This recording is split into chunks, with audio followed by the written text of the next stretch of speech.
What's on, where, and when. It's the Talk of Nelson. NBS Talk Nelson. When I think about banking for life, I'm thinking about Shane and I'm thinking about our boys, and I'm thinking about our grandchildren and the support that they're providing them at their stage in their lives. And the NBS certainly is serious about that. The Mako Rugby Roundup. Welcome to the Mako Rugby Roundup, coming to you from the Turf Hotel. And it's great to be back at the home venue, Les. Thanks to Stan and the team. And don't forget to check out the Facebook page for everything that's happening this weekend. Usually a whole lot of sport, and there's live entertainment. Coming up in 2 or 3 weeks' time, it's the Ultimate Rock Countdown 2000 countdown. Look, I haven't got the full details, but I'm sure that if you check the Rock and check out the Turf, I think it's the biggest night at the Turf they have for the year. So I think it's the 21st maybe. So keep an eye out. Should be a good night out, that's for sure. Plug for the Rock. Now, welcome back, Les. Good to see you back, mate. Yeah, nice to be here. Thank you. And our very special guest is Lopeti Faifua. Nice to meet you, Lopeti. How are you, mate? Yeah, no, good. Good to see you here. Before we get to know a little bit more about your background, must make mention of Shane Christie. When we recorded last week, we weren't aware of the sad news, and then we found out pretty much at the end of recording our podcast, the news, and big shock for everyone involved. So been a big week, Les. Yeah, it has been, and I have to say that the tangi and the funeral was lovely. A huge crowd. There would have been 500 plus people there, and the speakers were remarkably good, and we learned a lot about the struggles that Shane was going through post rugby. So yeah, it was a sad occasion, but I just love the tributes that people made for him. Lopeti, you wouldn't have come across Shane as part of the Mako. I mean, you might have seen him around, but obviously you probably would have learned about the guy this week with the team. So can you tell us what the week's been like? I think when the news first came out, you kind of seen like the air around the Makos had changed. A lot of the boys, like I didn't really know him, or I just asked some of the boys about him, like before everything had happened, and all the boys just said how much of a legend he was, and like for the Makos, and when the news came out, like fuck, it was like a different shift in the air.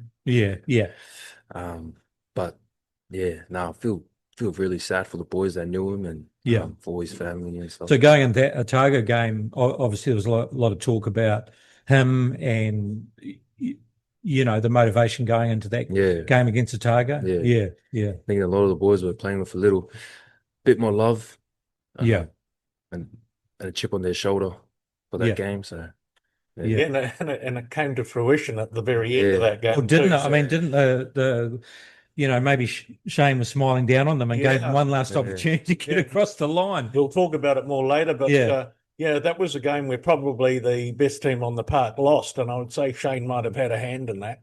Yeah, that's right. That's right. And I never met Shane, but it's interesting when we interviewed past players, when we talk about coaches' influences and people who had influence on them over time. It's amazing how many people said Shane Christie. Then obviously, concussion played a sad part in his life, and he had struggles after that. But I also came across him with mutual friends who he was basically helping out. And these were people that were suffering from illness and going through struggles. And Shane was the first guy to be around them and to support them. So that just shows the measure of the man. He had some quite firm views, which not everyone agreed with. However, the fact that he was always there for someone in need, and I think that shows the mark of the man. Yeah. He was a strong and kind man. Yes. Who'll be sadly missed, mate. So we'll dedicate the show to Shane, and may he rest in peace. And we'll talk more about him as time goes on. But first of all, rounding back to you, Lopeti, and So tell us a bit about your background. Where were you born, and where did you start in rugby? So I'm from Melbourne, Victoria. Oh. Yeah, so I was born in Victoria. Grew up there my whole life, and then probably started playing rugby league. I was playing rugby league and a lot of AFL growing up. Knowing Melbourne was a spot for, I league. was going to say, how did you get? You're a tall man. How did you get involved with Union?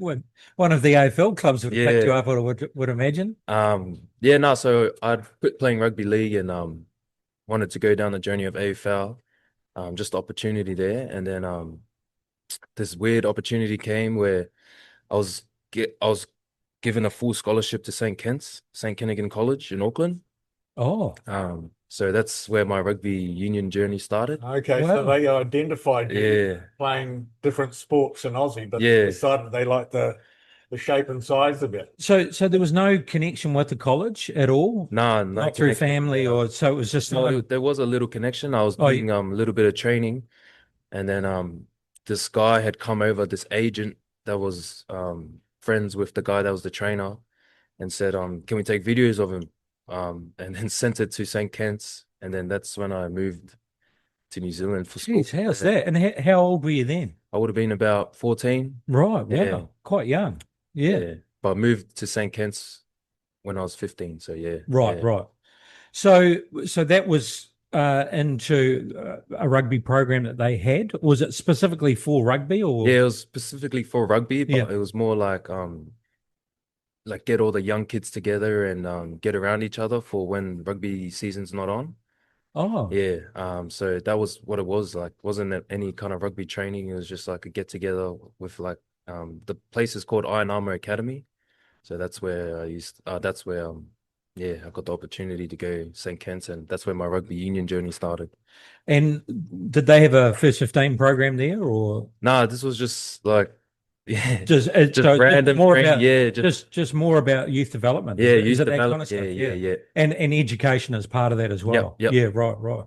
Yeah, so that's where my rugby union journey started, was with them. Okay, so you're 15 years old, and you're having basically your first proper game of rugby for St. Kitts? Yeah. Wow. So when mom and dad sat me at the table before I left and was like, "You're never gonna get this opportunity." Oh, yeah. I was like, "What's going on?" Like, Yeah. they're trying to get We're sending you away. Yeah. They're like, "You going to New Zealand?" I was like, "What's the?" I was shocked there, but no, I'm so grateful that I actually went in. Yeah, because I suppose if you think about it, it's a scholarship and it's education. So they must have thought, geez, what a great opportunity. Yeah. So when you first started playing rugby union, I suppose, I mean, you had a bit of a taste of league, so not totally out of your depth, but did you immediately go into the forward pack, or did they immediately went into the forward pack? Did you? Yeah. And was it loose forward, or like loose forward? Yeah. Yeah, right. But I was like coming through there, like St. Kitts is known as a big rugby school, so I did like the 15s, the second 15, and then kind of transitioned into first 15. Oh, kind of just like didn't go straight to the top, but definitely had to transition my way through to the So you did eventually start playing first 15 rugby. Yeah. What year did you play first 15? My last year, my second to last year, and my last year of school. I only played a bit in my second to last, year 12, and then played a lot in my year 13. And what year was that? 2018 and 2019. Right. Okay. So what do they have up north? So we've got the college secondary school competition. So they'd have a northern division. Is that? Yeah. So who would you be playing against? It's called 1A. It would be like Sacred Heart College, King's College. Oh wow. It's a massive competition. And stuff like that. Yeah. And all of the non-players in the schools get behind their teams. There's crazy atmosphere, eh? Like, and you guys go all right against the likes of Kings and those guys? Or? Yeah. So we lost against Kings. Did you? in our grand final? So so you made the grand final? Yeah, we made the grand final and then lost against Kings probably in like the last 10 minutes. So a bit of sting in that. Do you recall any players in your team that went on to also play competitively? Some boys that I grew up with in the boarding house kind of say it like that. Like Tamati Williams was there. Oh wow, right. Rivers Rehana. Kershaw was that. Oh, thing, really? yeah. Usual Sykes Yeah, Martin. right. Yeah, Kershaw, Moni Nakuru, who used to be here, Yes. and then you got Dalton Papali'i, who was there. Oh, right. Yeah. Yeah. Jeez. It's a big rugby school. Eh? There's so many players, you know. I think Pari Parkinson. Yeah, Paddy Parkinson as well. As well. Yeah. And so for the first 15, were you predominantly lock or Lucy? No, I was a bit of both. Were Yeah, you? lock So and they Lucy, did yeah. change it up Yeah. for you. That's more popular these days, isn't it? If you look Yeah. at Vai, he's lock and now he's number 6. So Yeah. I remember Murray Mixted saying the All Blacks should have a tall number 6 as a line out option, because apparently that's the way it used to be back in the 70s. Yeah. So that's kind of coming back in, isn't it? Oh, real? No, I don't know. Eh? Yeah, well, that's what Murray thought the All Blacks were missing, that opportunity for the number 6 to be a line out option. Yeah. How tall are you? I'm 6'6". Yes, Yeah, but right. that's a nice size for a lock and B a Lucy. Hey, and you enjoy both positions. No No, doubt. definitely, yeah. Any preference? Nah, definitely lock. Had to take it back to the roots, Like, Yeah, right. yeah. No, I get inspired by like the locks, eh? Like you had guys like Sam Whitelock to watch, and like they just go to work, eh? It's just cool to watch. Yeah, you know? yeah. So obviously after then, I read somewhere that you ended up in Queensland. Is that right? Yeah. So how did that come about? And was that a family move as well, or just yourself? So I had, this is a story that so I had made like New Zealand schoolboys at the start of at the end of 2019, but at the start of that year, my agent bought me a contract to sign with the Melbourne Rebels. Ah, right. Yeah, so I'd signed with the Rebels for probably like 2 years on academy and then 1 year on a WTS contract. And then when the news had come around, like that I'd made New Zealand schoolboys, my manager asked the New Zealand schoolboys coaches if I can play, even though I'm signed with the Rebels. And then they said, no, you can't. No, you So gotta as a be- schoolboy, that's kind of like the peak of school rugby, Yeah. like playing schoolboys. So then when I knew I couldn't make it, like I was like to my agent, like, what, like, why would you do that? Like, and then my family made me kind of just go a different path from him. And then I picked up another agent, and then he kind of got me to Queensland Reds. Oh, I see. Yeah. Did you end up playing for New Zealand schoolboys, or you weren't? No, Because of that eligible. contract, you weren't Yeah, allowed to. wasn't be. eligible to play. So Yeah, right.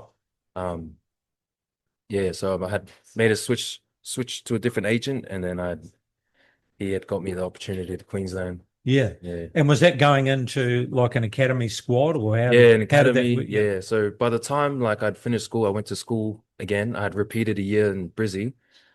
COVID had come. Oh, right. Yeah. Yeah, right. So COVID had hit, and then kind of just like all those little groups that you had to be in for training.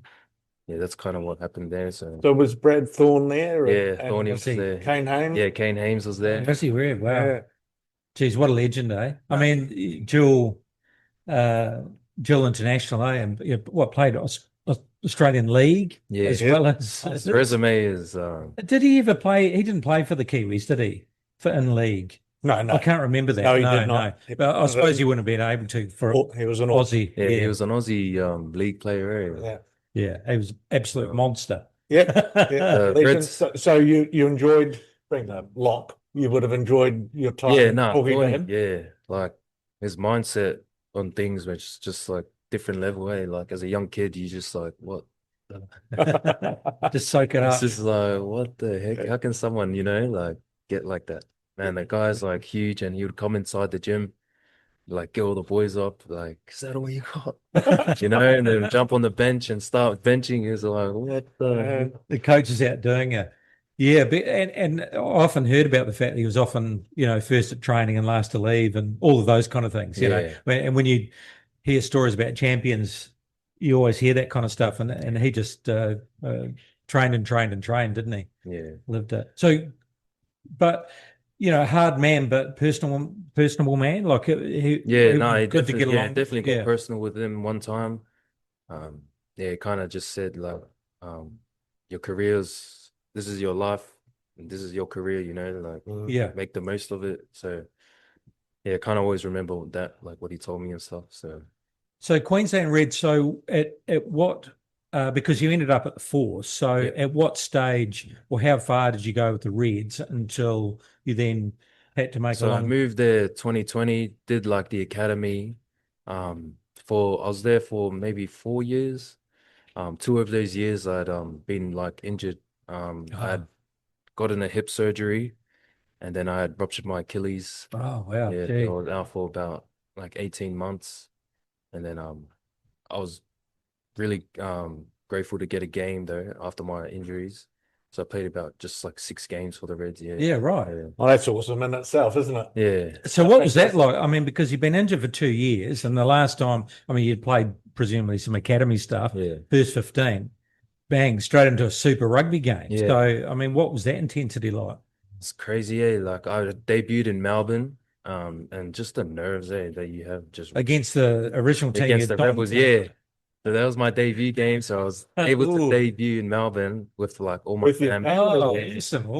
awesome. How cool. But this was like probably when COVID was kind of coming off, like Yeah. like just finishing, and still the games were a bit like no one was there. But I was really grateful to get my family there. Yeah. So how did the Force conversation come about? Yeah, they kind of so when Thorny had finished, Les Kiss had came in on the scene. Oh, yes. And he kind of just pulled like a few of us boys in and said, "Oh, look, like like you can go, or you can stay if you want, but like look, like we're not looking to." There's no guarantee. Yeah, there's no guarantee. So Yeah, I right. was like, "Oh, sweet." And I've been with my agent for about like probably like 6 years now, and he kind of just reached out to the Force and reached out to some other teams, and the Force was I'll say the team was Force and Moana.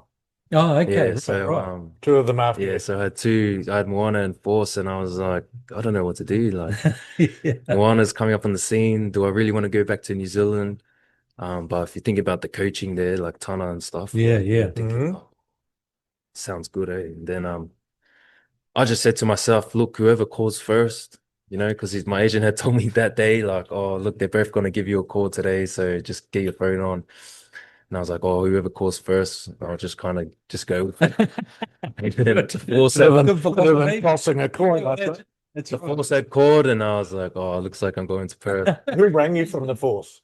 Simon Cron. Yep, Yeah. the head Oh, coach. Yeah, Okay. the head coach called me, and I had got a message from the forwards coach just after that. So Who yeah. was? Jimmy Duffy. Okay. Yeah, he's what team he's at now, but I think he's at Ulster. He's the Ulster forwards coach. Okay. Yeah, right. Yeah. And then Tom Franklin went there, didn't he? Yeah, T Franks, Yeah. Yeah, he was there, last year. Right. Yeah, right. Well, we know some names over there at the Force. So shout out to Chris Goodman. Yeah, Goody. Goody. Yeah. And Kurt Harrington, the Predator. physio, sorry. Yeah. Yeah. Curtis.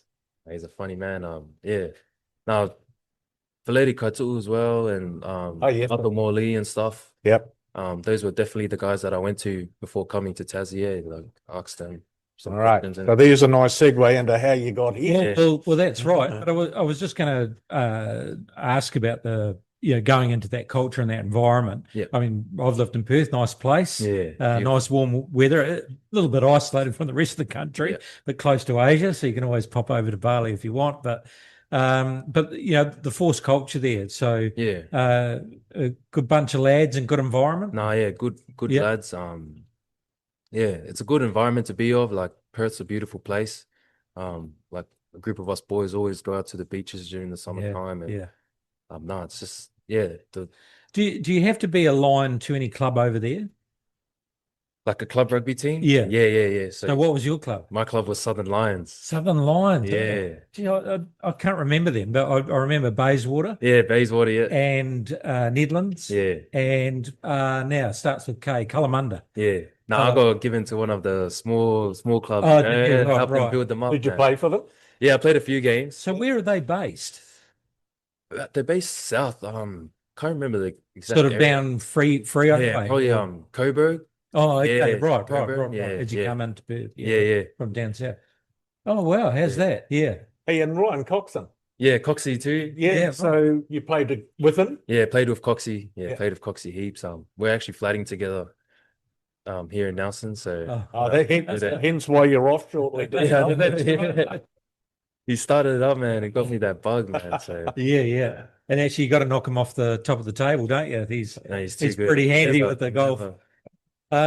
So obviously, then a conversation about coming to this place called Nelson, top of the South Island. I mean, you must have been thinking, well, where's that? And exactly, man. Like, my agent called me probably midway through Super, and I wasn't getting much game time with the Force this year. And he's like, mate, do you want to go NPC? I didn't know what team I was going to. I was just like, yeah, send me there.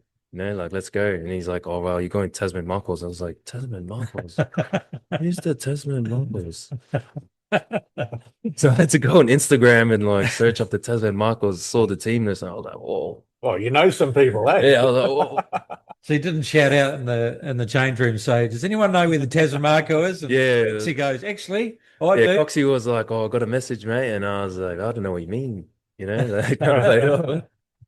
But nah, yeah. And actually quite a connection, isn't there? Yeah. And the old CEO, Tony Lewis, was there at the Force at one point.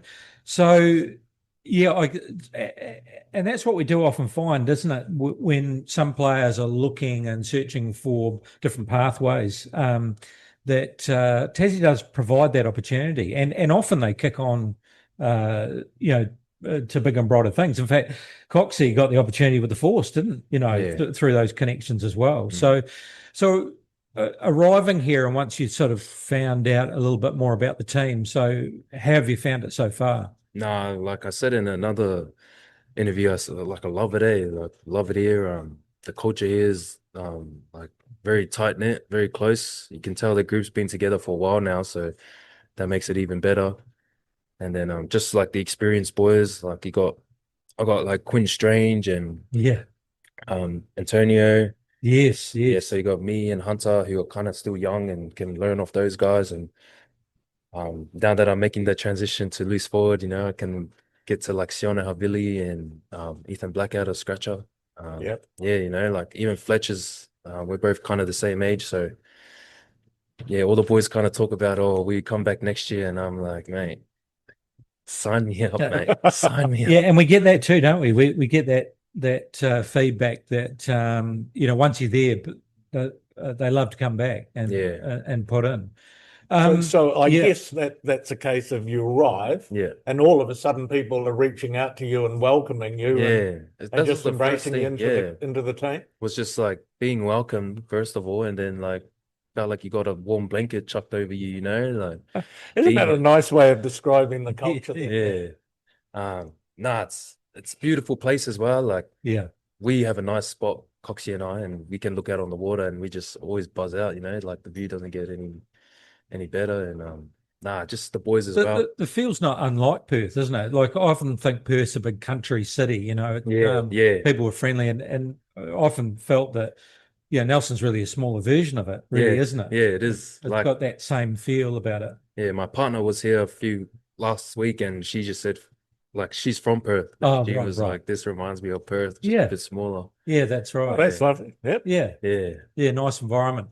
I mean, the thing that about the Perth crowd, the Force crowds, they turn out, don't they? Yeah. I mean, early days they were getting 30,000 people to the games.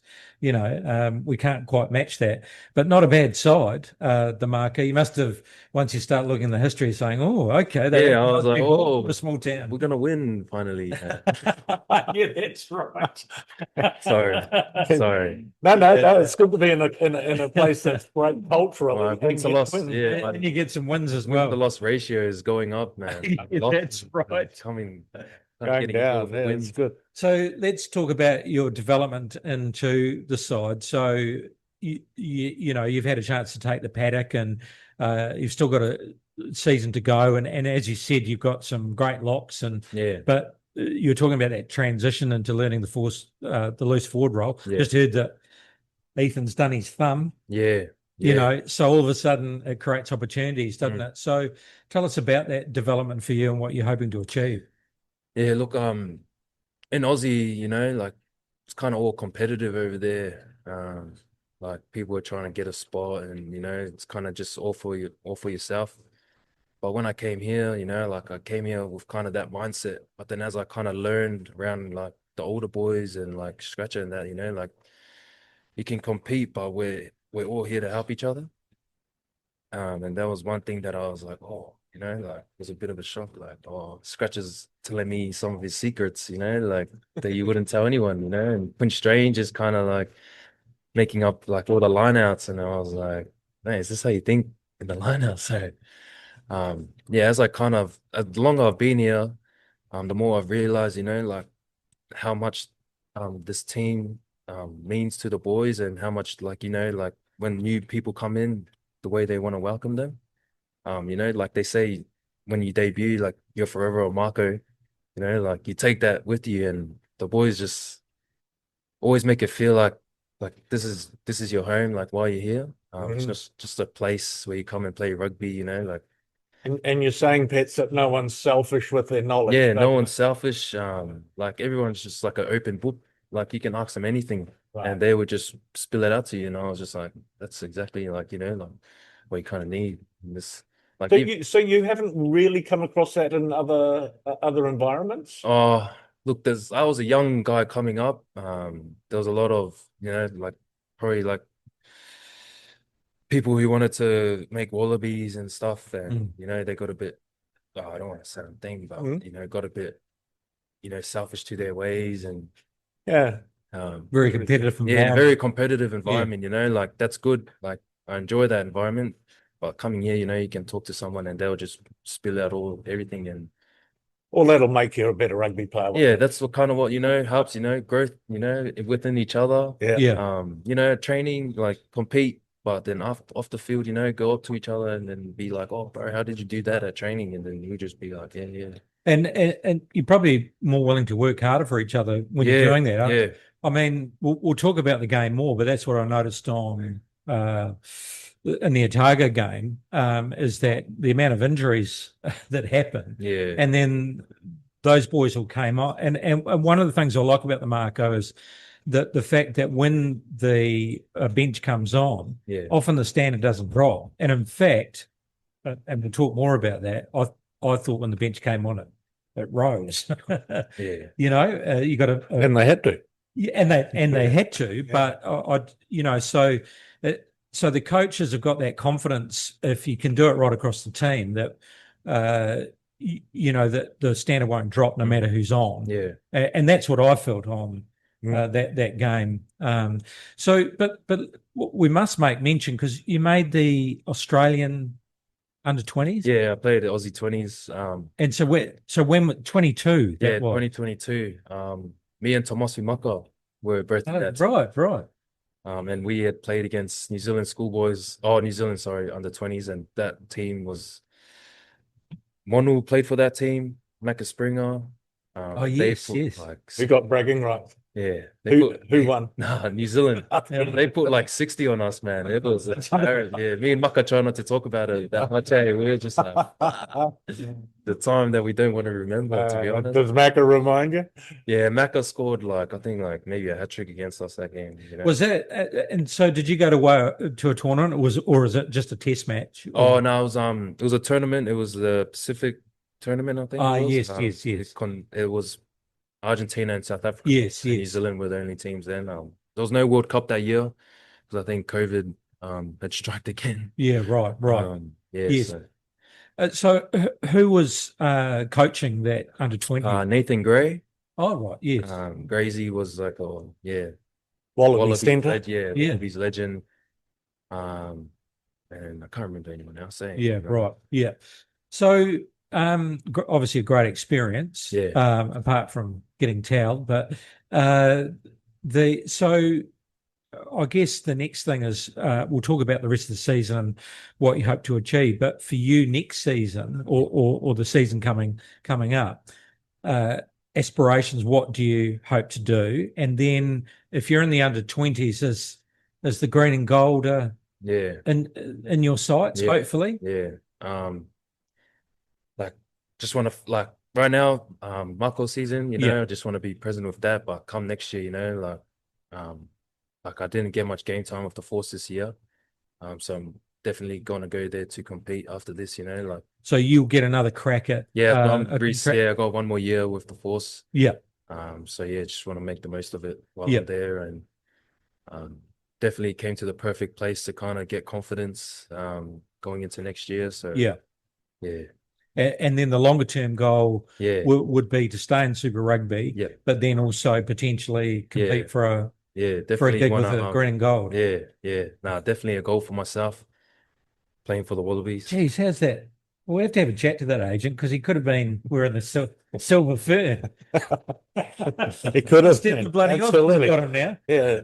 Instead of New Zealand schoolboys, he became Australian. Bit of a shame. Yeah. But what do you have to do you think, to be more, to achieve those goals? Do you just need to get bigger, stronger? Yeah, stronger, bigger, all those physical stuff. But, come like mindset wise, you kind of get like a lot of thoughts, just kind of being able to control those thoughts. I've been trying to like read a lot of books and meditate is something that's kind of like before a game is kind of what, something that I've been doing for a while now. Because mindset's a big part of it, isn't it? Yeah, it's kind of like if you want it, you can get it, like, but if you're halfway through with it, like you're not going to get it. And then presumably game management. So if you're in a long game and back to the wall and or you're in certain moments, it's they teach you about, where to place your mind in that moment. Is that right? Those kind of things. It's kind of like they talk about that dark place, Yes. Some guys like myself, I've been in there plenty of times, like you get stuck in there, you can't come out. And then a lot of the boys, like I talked to Scratcher and Sione Havili, and they just said like try to make up, little cues to kind of bring yourself back. Even if that's with another tackle or, it's just something that kind of helped me along the way, to be honest. Yeah. Interesting. Very interesting. Rest of the season, what do you and the team hope to achieve? Obviously, it's week in, week out. It's the hard graft at the moment. It's the middle part of the season, and you've got a big game against Auckland coming up. I mean, I know Auckland haven't achieved what they want to. What are they, 5-0 now? Les? Yeah, they are. But yeah, they're a big team. They're meant to be a big team. You can't take them lightly. Let's talk about that Otago game. So I'll give you my opinion. Is that it was a bit horrific for most part of that game. I just think for some reason it was fantastic lineup, but for some reason, and maybe give some due to Otago have been performing well. They've put some results on. The defence I thought was pretty good, but I think that we didn't give ourselves much favours. We dropped ball. It didn't seem to be the consistency there, and we kept. We caught the All Black bug. We kept on getting pinged for offside and a lot of penalties. And I just didn't think it was going to be our day at all. And give Otago their dues. They really put it upon us. But to stay in the match and to come out with the win, I mean, that was pretty good. And as I pointed out, I felt actually we started playing better when all our bench came on. We had injuries galore. And when the young boys came in, they really stepped up. So what did it feel like amongst the team out there?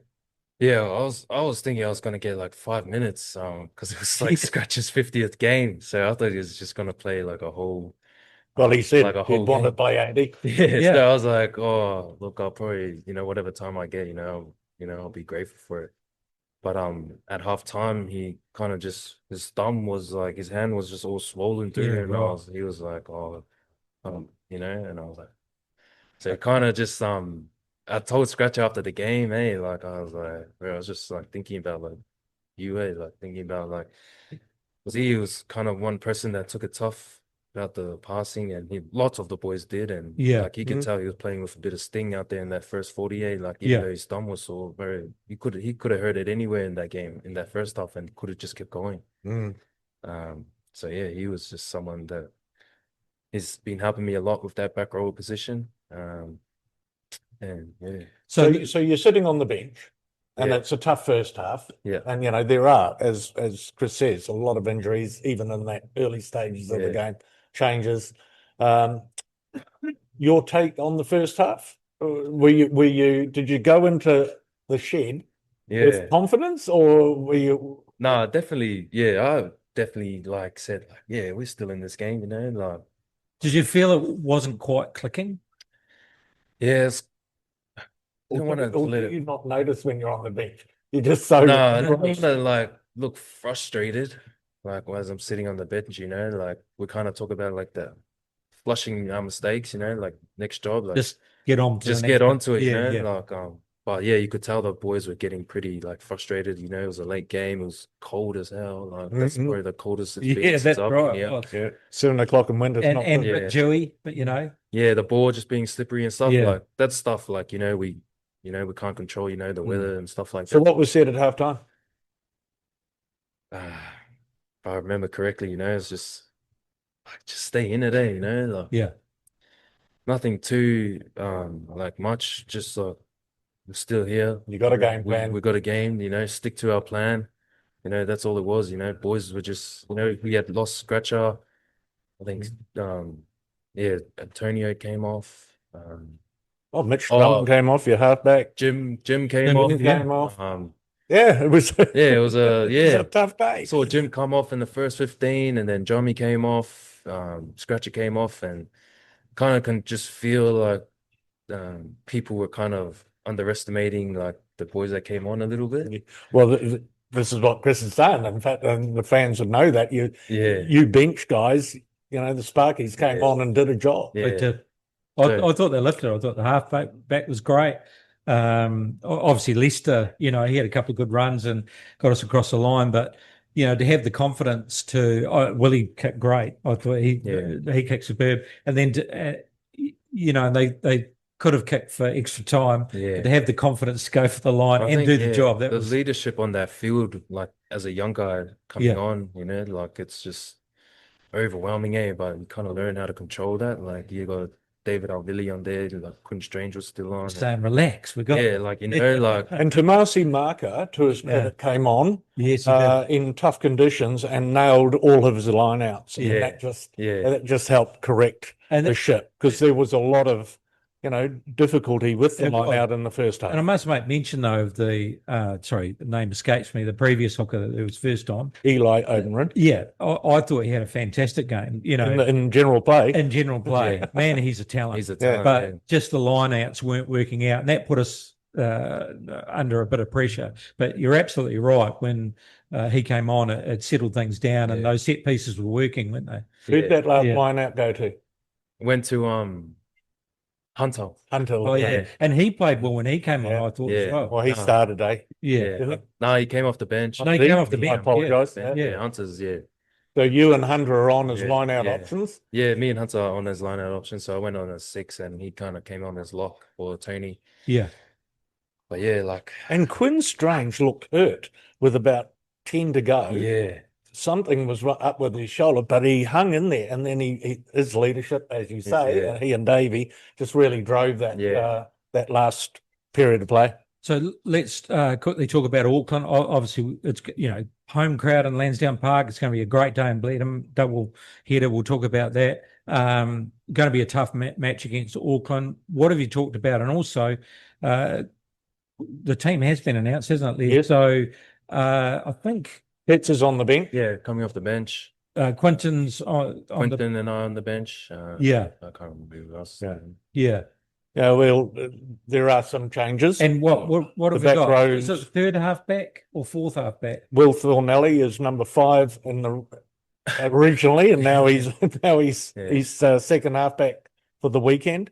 But importantly, and hats off to our guest from last week, Fletcher. He played well. Fletcher Anderson is skipper. For this game, right? Yeah, because they've rested Davey. Quinn's on the bench, and he did get some advantage every time he got the ball, didn't he? Fletch. Yeah, he had an amazing game. Did he get Marco Man? Yeah, he had got Marco Man. He to me, he wasn't the best player on the. And they did notice that. And who got grit for defence? Can you remember? I think it was Coxie. Okay, 80 minutes. Yeah, Coxie. Yeah, because he put in 80 again. Yeah, right. Gosh, he's a Yeah, well, he was like tired in the first 2 minutes, and I kept teasing him. And new fullback this weekend. Yes, Maloney Kunuabe. So is Dave? I couldn't see where Davey was. I suppose he comes back in No, the midfield. he's getting a well-earned rest. Ah, right. Yep. Okay. Yeah. He and Mitchell Drummond. And then Leicester gets the call up. Yeah. Yes. You So- lose Jimmy Tavatava with a broken arm, and so they take his replacement office to go to the All Blacks. But that's the nature of the NPC and us as a team. Yeah. Development, eh? Yeah, have to develop those players, coming in. Well, I just thought they played really well when they came on, and I think there's a lot of depth there. Lopeti, we've got to let you go because you've got a round of golf, very important round of golf to get in, and you can't let Coxie get away. He's on going the to get leaderboard. He's going to get away on the gonna get leaderboard away. anyway. He's No gonna one get can away. catch him. You just keep learning the game, mate. I'm just gonna stand there and just have fun. Time if allowed, beat him. Yeah, Corin. Yeah, me and Corin are similar levels. So Oh, right. definitely, he's coming to pick me up. So Great. All right, we'll let you go. Mate, great to meet you, and welcome to Nelson Tasman and Marlborough, I should say, as well. No, thanks. And we hope that this will be the first of many games you get to play for this region. Good luck also for the rest of the season. Good luck with the force, and never know, we might be seeing you green and gold one day, and ruin the day that he should have had a silver fern on his chest. So. Correct. No, thank you for having me, guys. Nearly gave Les a heart attack by messaging him, but we made it. You got here, man. We made it. That was the main thing. Yeah. All right, all the best. Thank you very much. Thank you, man. Thank you. All right, Les, that was Lopeti Faifua. So, interesting story, eh? Great story, and what a lovely young man. Yeah. Very engaging. I just wish him so much, all the best. I hope he gets some game time with the force. Yeah. And then it'd be cool to get him back. Yeah. For 2026, but there's a lot of water to go under the bridge before that. But yeah, a charming man, and we wish him well. And who knows, might see a green and gold. Yes, he'll have to send a jersey. A jersey at some point. All right, well, let's get into the results from the Farah Palmer Cup, and North Harbour going 22, Northern 39. So Northern, they're a good side, aren't they? On Saturday, Counties Mako 65 over Hawke's Bay 14, comprehensive there. Manawatu Cyclones very close, just getting the job done. 22-21 against Auckland. What a great result for them. And Otago Spirit, well, they're just such a strong side. However, it didn't completely run away from the Tasman women. They got 15 points. So I didn't see the match myself, but any reports on that? Oh, yeah, absolutely. The first half was a good effort. They were 17-15 down. So only 2 points in it at Oranges. But, the Otago side was just too strong in that second half. A shout out to one of their players, Sarah Jones. She played at number 7, scored a couple of tries for Otago, but she was in our region last year, part of the Mako setup, playing in the back. So she's gone down to Otago, made a shift to the forwards. Wow. She should be pleased with that result. But look, I just say it, this is a different team to previous Mako women's teams. They stick in there, they try hard. I'm just liking what I'm seeing in terms of their commitment. On Sunday, Wellington Pride 76 over Taranaki nil, and then the Waikato women having a great win, 28-17 over Canterbury. So Waikato looking pretty good. So the fixtures coming up on Saturday, we've got Hawke's Bay taking on Auckland, Northland taking on Wellington. This will be a good game. Bay of Plenty taking on Waikato, and then we've got Otago taking on Taranaki. I think Otago would be way too strong there. Manawatu taking on Counties Manukau. And then on Sunday, it's the double header. The Tasman women are taking on North Harbour, and it's a 2:05 kickoff. Is that right? Yep. Don't know. The weather forecast is looking all right, though, isn't it? Oh, I'm expecting so. Marlboroughians will tell us it never rains over there. Yes, So, look, this is another game that Latoya Mason would have put a circle around in terms of her ambition for the team. So North Harbour are on the same, their win-loss record is the same as Tasman, 1-4. So, you know, both of these teams will be putting a circle around this for a win.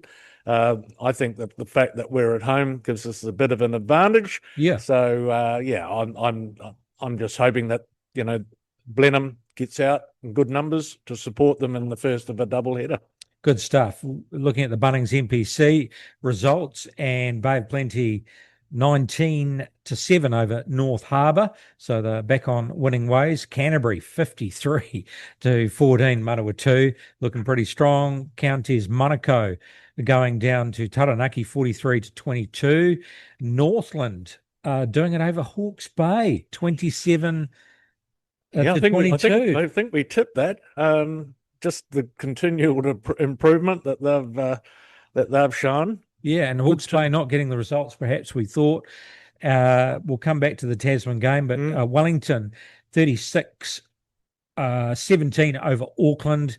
That's on Sunday. So yeah, Auckland really not getting the goods, and Waikato going down to Southland 25-10, and of course Southland picking up the shield. So big scenes down south with the homecoming. The bagpipes are going, and so what's this? I haven't actually looked ahead at the draw. So is there an opportunity for us? Yes, yes. Later on, either Southland needs to hold it. Yes, and we'll get them later on, or Canterbury win and we play them next week. Oh wow, right. Jeez. Yeah. So are we away to Canterbury? Yes. So there's an opportunity. There is an opportunity. Jeez, imagine that. Regardless of the result. I think if Southland win, they've got to hold it against counties, and then we would be down there. So, okay. Yeah. And then, of course, we've got Tasman 31 over 27. We did talk about the game. And yeah, honestly, I was just swearing and cursing. I just thought it was all over. The team were obviously way more relaxed than me, more calm. Knew that if they got it together. But I just thought, how many injuries are we having? Half the team's gone off. But most impressed about the guys that came on and did the job. And, of course, they finished the job. And you can't deny them that. If you win and it perhaps hasn't been your best game, that's all you can do. So it came down to that last penalty. Yeah. And Hugh Bainan, team manager, said to me it's one of his proudest memories so far in his career as manager. The way those two, Davey and Willie, you know, so conversed. They looked at They looked at the goalpost, 47 meters away. Willie goes, you know, I can hit that 5 meter line. The kick he nailed, 42 meters, was just stunning. I mean, man, that is a glorious kick. Yeah, yeah. And then of course Tasman Mako nails his line out jumper and Hunter Lepine. They get the rolling ball. Score the winning try. Yeah. So as I said at the outset, probably the second best team on the park for 79 minutes won the game. Interesting, Otago, you know, doing the up and under and their attacking zone and winning the ball back. So interesting tactic to them. But yeah, I just thought they played. They're a younger side, but geez, they've played well this year, and they really put it to the Mako. It could have been also the defensive pressure that they put on Mako, just put them out of sorts a bit. You know, that sometimes happens. But most impressed with Otago this year, and obviously Southland. So the Deep South is coming back. But to get the job done and come back, I mean, that's the mark of a champion team, isn't it? When you're not having your best day. So, and also, you know, I've just got to again reiterate that I thought Fletcher Anderson at number 8 just never stopped doing strong carries and getting meters. He was terrific. So yeah, look, you win. Winners are grinners.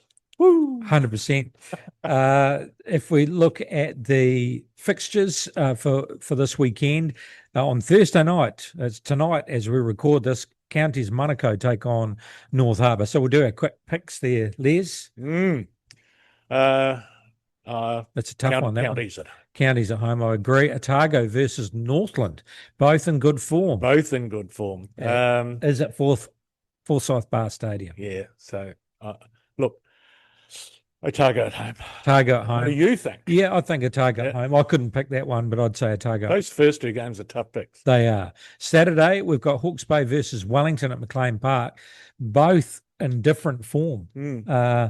So I couldn't pick that. So Yeah, so Wellington away. Oh, really? Oh, Right. well, Now I'll go you- Hawke's Bay at There home. you go. Remember this, folks. Manawatu versus Waikato, and Waikato just lost the shield. Yeah, licking their lips. But Manawatu, licking their wounds, I should say. Manawatu going down to Canterbury, didn't they? So Yeah, Waikato away. yeah, probably, I think. Southland versus Canterbury. What a game this is going to be. Southland will be up for this, Yes, especially being a defence. They've had a really good season, and they're a team that seem to have a really good buy-in and care for each other. You know, so I like their chances of retaining the Shield, but Canterbury have been pretty much the best team in the comp so far. Yeah, they have. Then we have Taranaki versus Bay of Plenty. This is at Stadium Taranaki. Bay of Plenty have been disappointing, so Taranaki at home, I think. So, okay, so the big game against Auckland at Lansdowne Park will pull a big crowd. Auckland, a big side. On paper, they should be doing things. They're not. But, I mean, when are they going to click? And I hope it's not going to be against us. Yeah, so there are games that look like banana skin games, and there are plenty of changes to the Mako side. Yes. Some of them enforced, some of them not. But I think Lopeti alluded to the fact that this team is a squad of players, not a starting team and a bunch of also-rans. So they trust whoever goes on the park to get the job done. Fletcher Anderson going to captain the side for the first time. Yeah. And some quality to come off the bench. So Payne Himapo at number 6 is starting, and that's the line-out option that Lopeti provides as well. So there's a nice mix of height at 6. And Quinton starting on the bench in actual fact. Yeah, and Tony Ingshu at 7, Fletcher Anderson at 8. So I like the loose forwards. Antonio Chalfoun with Hunter Lepine. Yeah. And then the props have been props and Marcy Marcus starting at hooker with Ryan Copson and Eli Odenrin to come off the bench. So it's a good team. Yeah, I think so. Yeah, I think so. And a bit of a team for the future. It's probably a bit of a team of the future, isn't it? Yeah, it's giving all of these youngsters a chance to shine. And I was impressed with the halfback that came on, forgotten his name, but who replaced. Renton. Yeah. I thought he played well. Yeah, especially under the circumstances. All right, so we're tipping Tasman to do the job in front of our hometown team. Of course we are. Hard luck, Anton Segner. Good stuff. All right, so we did touch on it last week, but the Rugby Championship is coming up, and Australia take on Argentina. It's in Queensland. And, Argentina, you just never know what you're going to get with them, do you? But Australia be pretty happy with the fact that they've come off a couple of tough series and in actual fact caused a bit of an upset. So are we thinking the Aussies will be too strong at home? I'm thinking they will be. Yeah. I just, Argentina were good against us. Australia were good against South Africa. So, yeah, Australia at home. Townsville, interesting venue. Yeah, so in that, I would say they'll get a big crowd there. They'll fill that stadium, new stadium. So, yeah, Aussie to win that one. New Zealand versus South Africa, and all the talk this week. Actually, I'm surprised it's been a little bit calm. I mean, we're not over talking this one. It's going to be a massive test. Obviously, trying to defend our record.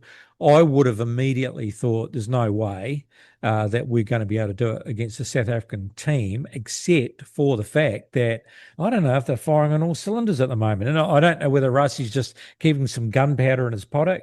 Certainly against Australia, they weren't that convincing. Even the second test, even though they did the job, weren't that convincing. We are susceptible to a tip-up against Argentina. It wasn't our best game, and it has happened before. The other positive I'd like to point out is we're still sitting on top of the championship ladder. So if you look at that in itself, yes, we had a loss, and yes, potentially we're the underdogs for this game. The fact that things are still in our favour at the moment. We've got home ground advantage. It's going to be a massive crowd. The boys are coming off a loss.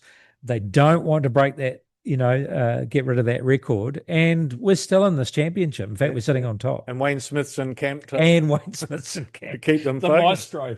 Yeah, so look, teams have now been named as we're talking. Yes, I haven't heard. Well, do we want to have a look at that? But before we tip, but interestingly, Rusty Erasmus didn't name his team early. Yes, normally he'll come out early in the week and just go, "This is our 23. Yeah, you deal with it." Yeah, he doesn't, but he's kept it very quiet. So yeah. Well, we haven't seen the team, so and we don't know about injuries with certain players. But are you expecting any major changes? Or do you think they'll back the boys? I'm not expecting anything to be rushed in. Like, for example, I'm not expecting Lester Whanganuku to be straight into the squad. I'm interested to see who will be. I'm expecting at the halfback, Finlay Christie will get the start, and Kyle Preston will be his backup. Although there was talk about him being injured. Not Preston, no, but and Ratama has been training with that, but he's got a bit of a side issue, chest issue. So Preston had a bit of a knee issue. Did he? Earlier in the week, that was the story. So he was a bit dodgy too. So they started looking. You've got me itching to go and grab my phone. That's right. And look at the team that's been named. So we're going to guess, and then Caleb Clark. Oh, yeah. Do you think they'll bring him in on the wing? Yeah, I do. Yeah. Yeah, I think he'll get a run on number 11. And Will Jordan will stay at fullback? Yes, I would hope so. And will... and he can't have another game like last week. No. 2 weekends ago, because that's not like him. Yes. So I expect great improvement out of Will Jordan. And the other wing? Oh, probably. Stay the same? Yes, probably. Stevie. All right, well, there we go. And the forward pack's all right. We're not too worried about that so much, are we? There's going to be no changes in the midfield, is there? I'm not expecting that. Yeah. So they won't bring Ione back in. I'm not expecting that. No. You got me wanting to look at my phone, mate. It's hurting me. It's hurting me. I know the team's been known. Yeah. Anyway, there we go. We'll wait with bated breath. I think obviously Satiti number 8, Artie 7. Perhaps not Caleb Clark. Then I forgot about Rico. They might not drop Rico. He's so close to 100 caps. They probably just the high ball. There's all that talk about the high ball. Yeah. So Caleb Clark might get a run off the bench. Who knows? Yeah. And who's going to play number 6? Oh, Vi. Tupou Vi. Yes. I'm hoping there's not a lot of change. Tyrell Lomax, I don't think, is going to be ready for the first test. So, yeah, it's pretty much we go with what we got. Yeah. And we improve. And get rid of that bloody box kicking. Anyway, that was the other thing I was having a tanty about with the Mako game. But anyway, I'll have to just get over that. Someone's going to have to sit down. We need to interview Wayne Smith, and I'll say, Wayne, tell me about box kicking and up and unders. Tell me what the science behind it is. Someone will put me right. All right, look, we took a quick break because we couldn't help ourselves. We've looked at the lineup at time recording, and actually it's gone a little bit pear-shaped, isn't it, the lineup? Well, there are changes. There are changes. So tell us about the forward pack first of all. Okay, so the forward pack has, it's pretty much the front row, but Vai is moving into lock to partner Barrett, so Fabian Holland has gone to the bench. What I wonder why he's just been playing sensationally. Maybe they just think that he'll add some impact because they've gone with Simon Parker at number 6. So Wallace Atiti at 8, Artie Xavier at 7, and Simon Parker at 6. So they've gone big bodies. So do you think that Parker's actually working out to be, got a lot of strength, and he's quite a big man, and do you think that still gives him a line-out option, and Vai's just got more experience at lock? I mean, I would have thought Fabian Holland maybe needs a bit of a rest. I don't know. Interesting. Yes. Or are they looking for versatility, perhaps, rather than just a big man that lugs it up, Yep. I can't read their minds. I'm just getting around it. So Finlay Christie starts at 9. Right. No changes to the backs except for Amoni Narawa is in Right. for Sevu Reece. So So- Jordan, Narawa, Proctor, Barrett, Ione, Barrett, and Christie are So the back. maybe just a bit taller and better under the high ball. Yeah, Sonny Takiaho as the hooker. The reserve props, Tomaidi Williams and Tyrell Lomax. Then Fabian Holland, Duplessis Karifi, the backup Lucy, Yeah. and Kyle Preston to get a debut at halfback, Quintapire and Damien McKenzie. So that's the team. Jeez. Yep. So Quinton Depire's not far off getting a start, is he? I reckon if he has a couple of good games, I think Proctor's got to have a couple of good games. Otherwise, I think Depire's actually not too far off. Yep, they're going to persevere with Proctor and Barrett for a little bit. All right. Okay, let's look at the Marlborough Senior A Final, and unfortunately did try and get hold of the Waitoa Senior boys, but they're obviously still celebrating because I wasn't able to get through to anyone. But they did the job as we thought they might, 41-26 over Central, big final at Endeavour Park. So congratulations to Waitoa, who are the Motor World Marlborough Senior A champions. So one of the questions I did have is that Waitoa have been quite dominant this year. Is there any murmurings? I guess it's a little bit about Wanderers. If you start in the second division to dominate it, then of course the talk is, can we manage a team to go the next level? So have you heard any murmurings about Waitoa over the years potentially being able to step up? The murmurings I'm hearing is that over in Marlborough, they love this Senior A competition. Yes. That the clubs feel that they're competitive, can get a team together that doesn't have to go through the rigor of playing Tasman Trophy. Yeah. So they love this comp. So I'm hearing that Central are still keen to play in the Tasman Trophy representing Blenheim. But no talk about Waitoa stepping up. Probably might not have the numbers.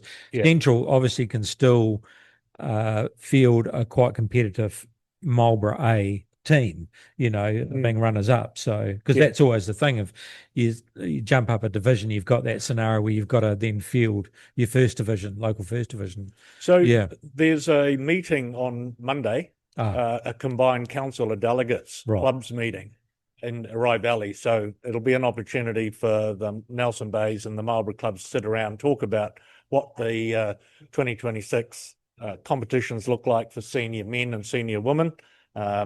So more will come out of that then. But also to your question, I don't believe Wanderers believe that they're ready to step up into Tasman Trophy either. Right. Okay.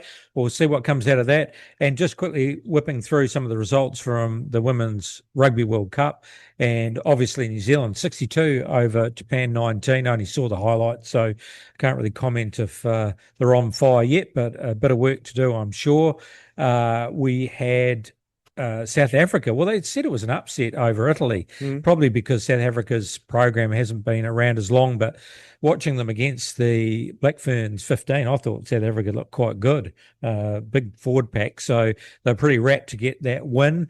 And then France over Brazil. Well, welcome to the league. France 84, Brazil 5. So France showing their dominance. And so with the upcoming fixtures, on Saturday, we've got Canada versus Scotland. Then on Sunday, we've got USA versus Samoa, Wales versus Fiji. This is the last round before the quarters, obviously. England versus Australia, and Australia are calling for an upset, but I just can't see it happening, but it'll be a great game. We've got Japan versus Spain. That'll be a good game. And on Monday, we've got Italy versus Brazil, and then a real tough one for the Black Ferns. They're taking on Ireland, and Ireland have tipped them up before. So this will really show where things are at. New Zealand will win that. Okay. They'll be confident. Yeah, absolutely, I am. There we go. And then also France versus South Africa. Actually, that'll be a good match. That will be an interesting as well. Now, again, I've had my senior moment. She's scored the most tries in rugby Portia of all time. Woodman Whitcliffe, 50 tries to beat Doug Howlett's record of 49. And on the stage, we saw the next superstar of Black Ferns rugby again, Georgia Miller. Yeah. Just an amazing athlete. Yeah. There we go. Thank you very much, Les. That's it for another week. And are you heading over the hill, or you'll be? No, I'm going to put your feet up. I'm going to watch it on the LTV this time. Yeah, very nice. Nice these days, isn't it? Semi-retirement. It's warm fires and got your slippers on. I'm looking forward to October, daylight saving, and I'll go to the Mako game then. Yeah. 2 o'clock kickoff in October is much easier than 4:35 on a Saturday in winter. But it's make sure you get out. It's a double header. Big crowd out there. 2ish for the girls, and was it what time are they kicking off for the men? 4:35. 4:35. Yeah. So then and they've done a great job. Graham Taylor over in Marlborough's sold a whole heap of marquees on the hill there, on the embankment. So it'll be a great day. Good stuff. Thank you very much. Thank you to our special guest, Lopeti, and great to have him in. Don't forget, if you want to catch this podcast, you can catch us on our website, MBS Talk Nelson, also social media, Spotify, YouTube, Talk Nelson Digital Radio. Shout out to the Turf Hotel, Stan, and the team. Thanks for their ongoing support. And that's a wrap, and we'll see you again next week for more of the Mako Rugby Roundup. The Mako Rugby Roundup. What's on, where, and when. It's the Talk of Nelson. NBS Talk Nelson.